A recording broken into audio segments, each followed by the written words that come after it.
Today, we are diving deep into a name that is absolutely legendary in the world of yoga.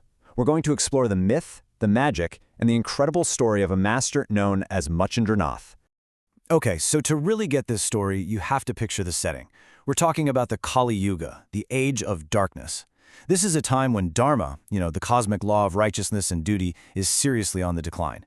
Humanity is kind of losing its way, and the great powers of the universe are watching, thinking, all right, we need to do something about this. So, the big question was, in a world that was so lost, who could possibly be the one to guide everyone back to the light?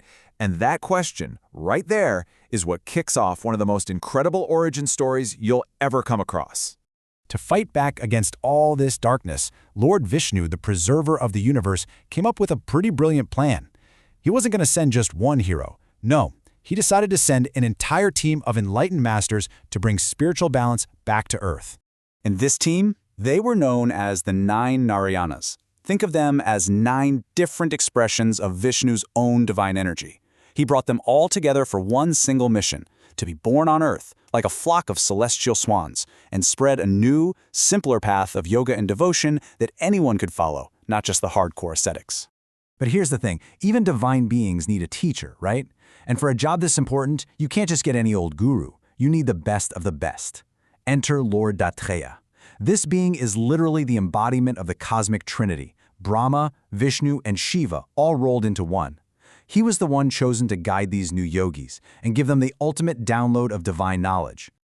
And this is where we meet our hero, the first, the foremost of these masters, whose birth was, well, let's just say it was anything but ordinary.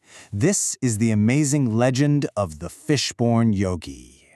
So get this. The whole miracle starts when a fish in the Yamuna River swallows a bit of divine essence that came from Brahma, the creator. Then, as luck would have it, this very fish swims past a secret spot where Lord Shiva is teaching his most profound, top-secret wisdom to goddess Parvati. And the child, who's still gestating inside the fish, hears everything. He's absorbing the ultimate truth of the universe before he's even technically born.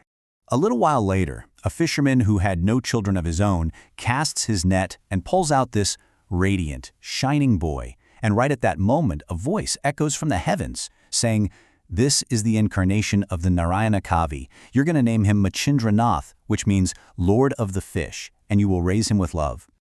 Now you'd think being born with all that cosmic wisdom would be enough, right? But nope, Machendrath's journey to becoming a true master was really just beginning.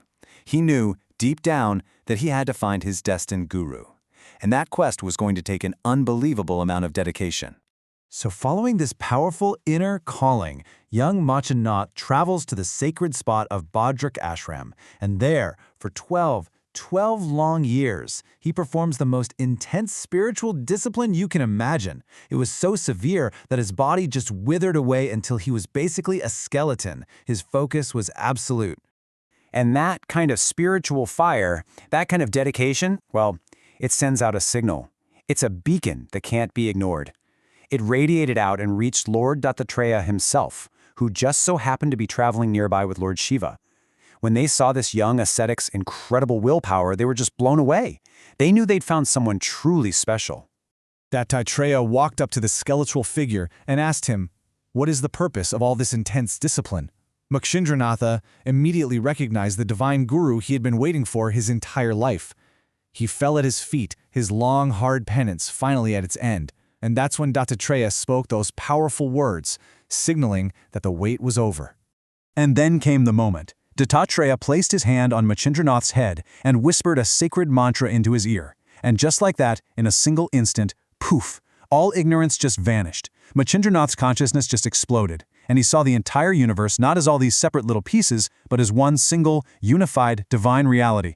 His journey to enlightenment was finally complete. So, he's fully powered up, totally enlightened, and ready for his mission. But of course, the world is full of other powerful beings, and if you're a new master on the block, you've got to prove yourself. This is where his power was about to get seriously tested. His first major challenge was from none other than the mighty Maruti, who you probably know as Hanuman. Maruti gets provoked into a little contest of strength, and he starts ripping actual mountains out of the ground and chucking them at Machendranath. But Machendranath, totally calm, just says a 2-word mantra, steer, steer, "Be still," and every single mountain just freezes in midair. It was this incredible display of mystical power, totally trumping raw strength. And his trials weren't just in the physical world. While traveling through a haunted forest, he runs into the demon king Vidal and his entire army of ghouls. Using this powerful paralyzing incantation, he freezes the entire army right where they stood, proving he had total control over the supernatural realm too. But maybe his biggest, most epic test was against the ferocious goddess Kalika. She got angry that he was asking for her help, so she attacked him with all her cosmic fury. And what followed was this insane battle of divine weapons, astras, that was so huge it literally shook the heavens. The fight was so intense that Lord Shiva himself had to step in just to call a truce. So, after proving himself against gods, demons, you name it, the celestial powers were like, okay, this guy's legit. Vishnu gave him the legendary Sudarshan chakra. Shiva gave him his own personal Trishula. Indra gave him the thunderbolt Vajra. He even learned Sanjeevani, the divine secret to bringing the dead back to life.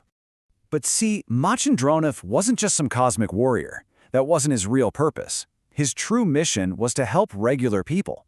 And his greatest legacy wouldn't come from the battles he won, but from the knowledge he shared. And from one last, really crucial encounter. His real goal was to take all this immense, complicated knowledge he had and boil it down into something anyone could use. So he created something called the Sabari Vidya.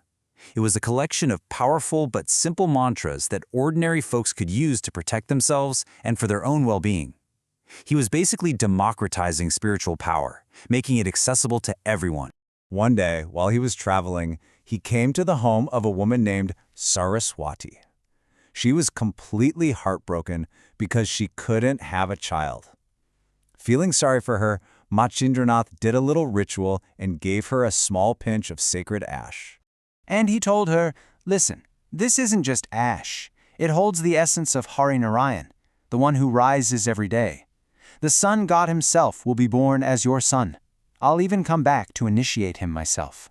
But you know how it is. After he left, her neighbors started talking. They mocked her, saying, "You really believe a child can come from a pinch of dust?" And their words started to get to her. That little seed of doubt grew, and in one terrible moment of lost faith, she took that divine blessing and threw it away into a pile of cow dung.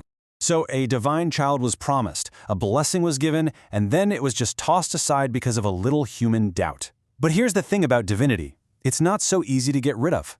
So what happened to that sacred ash? What destiny was waiting for the incredible soul that was promised within it?